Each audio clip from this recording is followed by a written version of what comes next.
मुख्यमंत्री सुखविंदर सिंह सुक्खू ने आज अपने कार्यकाल का तीसरा बजट पेश किया। वित्त वर्ष 2025-26 के लिए सुक्खू सरकार ने 58,514 करोड़ का बजट रखा है, जिसमें हर वर्ग को साधने का प्रयास किया गया है। सरकार का स्वास्थ्य, शिक्षा, प्राकृतिक खेती, पर्यटन और ग्रामीण अर्थव्यवस्था की मजबूती पर फोकस है, जिसके लिए कई घोषणाएं मुख्यमंत्री ने बजट में की है। हालांकि बजट को विपक्ष ने निराशाजनक करार दिया है और हिमाचल के इतिहास में पहली बार सबसे कम ग्रोथ और विकास पर कम पैसा खर्च करने वाला बजट बताया है। बजट पेश करने के बाद मुख्यमंत्री ने पत्रकार वार्ता में कहा कि इस बजट में हर वर्ग का ध्यान रखा गया है। आम आदमी के जीवन में बदलाव लाने और आर्थिक स्थिति ठीक करने के लिए सरकार काम कर रही है। पहले भाग में पशुपालकों का ध्यान रखा गया और दूसरे भाग में खेती को ध्यान में रखा गया है। किसानों की आर्थिकी मजबूत करने के लिए हल्दी का MSP 90 रुपए प्रति किलो किया गया। उन्होंने कहा कि बागवानों के लिए भी सरकार ध्यान दे रही है। मुख्यमंत्री ने कहा कि बजट में डेयरी उद्योग और पर्यटन को ध्यान में रखा गया है। ग्रीन हिमाचल बनाने के लिए सरकार पहले दिन से प्रयास कर रही है। बजट में आने वाले समय में प्रदेश के किसानों को आर्थिक रूप से सशक्त बनाया जाएगा, जिससे प्रदेश आत्मनिर्भर बनेगा। शिक्षा में गुणवत्ता के लिए बदलाव की जरूरत है और प्रदेश इस बदलाव के दौर से गुजरते हुए आत्मनिर्भरता की ओर बढ़ रहा है। प्रदेश की ग्रामीण अर्थव्यवस्था कैसे मजबूत हो, पिछले 2 साल से इस दृष्टि से एक सोच विचार करके हम आगे बढ़े और उसका परिणाम सामने आने शुरू हुआ। और ग्रामीण अर्थव्यवस्था की मजबूती के लिए, जो भी युवाओं को रोजगार देने के लिए और प्रदेश की वित्तीय स्थिति को ठीक करते हुए ये बजट हमने प्रस्तुत किया है। इसमें सभी वर्गों का ख्याल रखा गया है।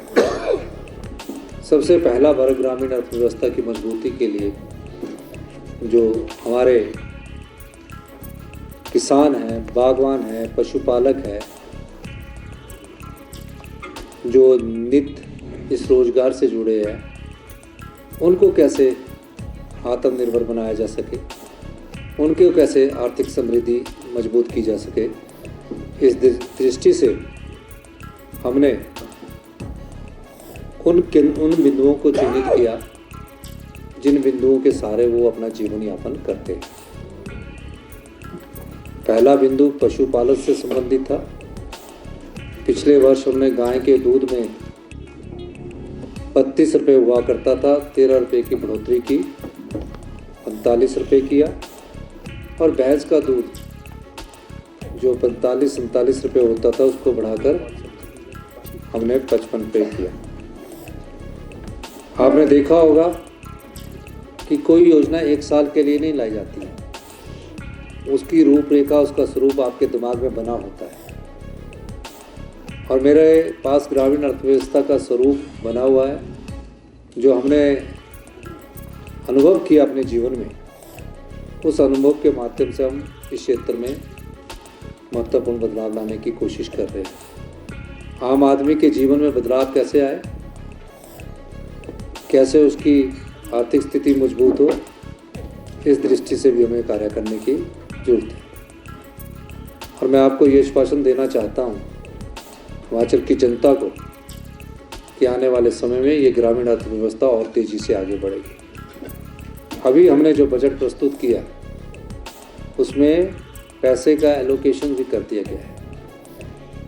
और उसमें जो हमने गाय के दूध है उसको हमने 6 रुपये बढ़ाकर 45 रुपये से बढ़ाकर 51 रुपये किया है। और भैंस का दूध जो है वो 55 रुपये से बढ़ाकर 61 रुपये किया है। उसके साथ हमने एक चीज़ और देखी कि कई बार उनको ट्रांसपोर्टेशंस नहीं मिलती है, और कोई अपना व्यक्तिगत तौर पर दूध लाकर जो मिल्क फैट के नोटिफिकेशन कलेक्शन सेंटर होंगे वहाँ भी लाकर देगा, 5 किलोमीटर से दूर आकर वहाँ देता अपना व्यक्तिगत तौर से, और उसकी क्वालिटी मिल्क की ठीक होगी तो उसे 2 रुपया एक्स्ट्रा और मिलेगा। तो इस तरह वो 8 रुपये दूध में बढ़ोतरी की गई। दूसरा भाग, हमारे यहाँ कौन सी खेती होती है और किस खेती के आधार पर हमें आगे बढ़ना है। कुछ एरिया बागवान आधारित है, कुछ एरिया किसान आधारित है। अब उसको चिन्हित किया गया,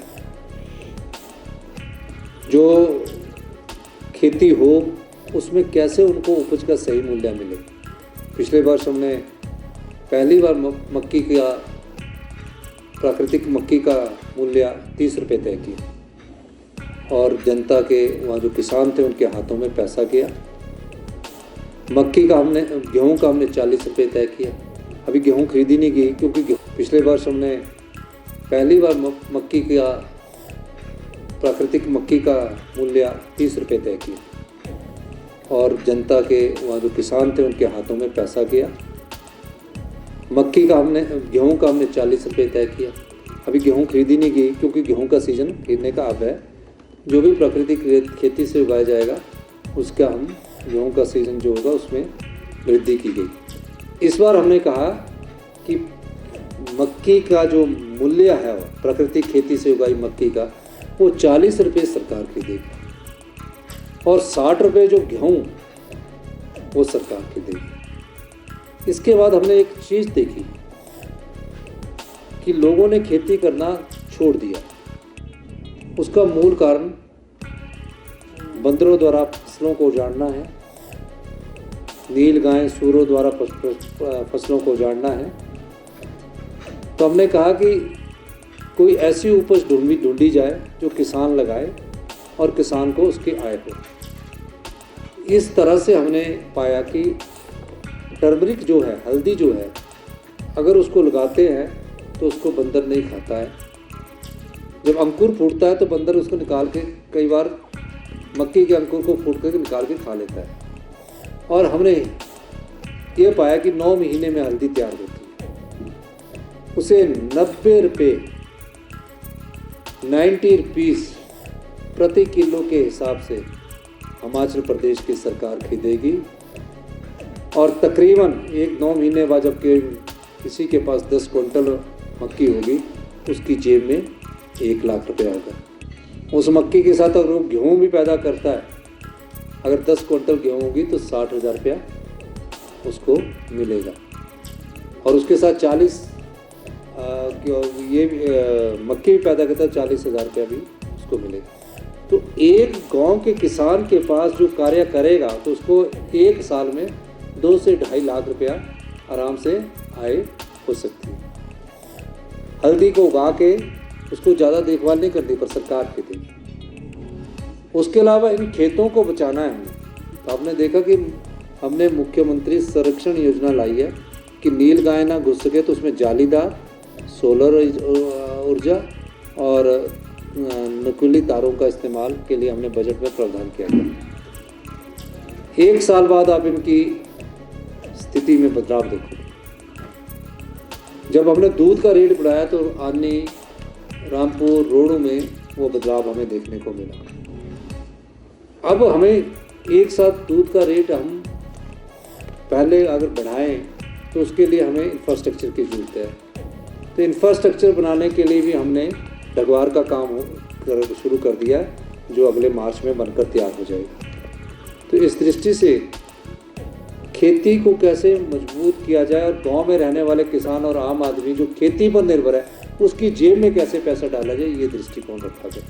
हिमाचल न्यूज़ 24/7 के लिए शिमला से हरदेव कुमार के साथ सपना शर्मा की रिपोर्ट। आप देख रहे हैं हिमाचल न्यूज़ 24।